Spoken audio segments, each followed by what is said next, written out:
Croaticuma doktoricu znanosti Ivančiću Banković-Mandić da se osvrne na protekli semestar koji će, vjerujemo, svima ostati u lijepom sjećanju.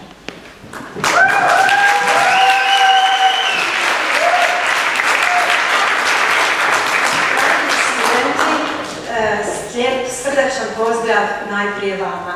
Evo, pozdravljam našu prodekanicu u odlasku, poštovana pročelnice Odsjeka za kroatistiku, dragi gosti iz Državnog ureda za Hrvate izvan Republike Hrvatske, poštovani profesori i profesorice, kolegice i kolege, dragi gosti i prijatelji.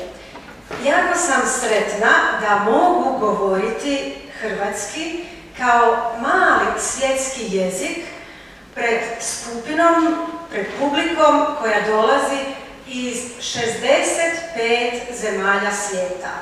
Dakle, da ja govorim na hrvatskome i da me publika razumije ili barem uglavnom razumije sve što želim reći. Meni je to velika čast.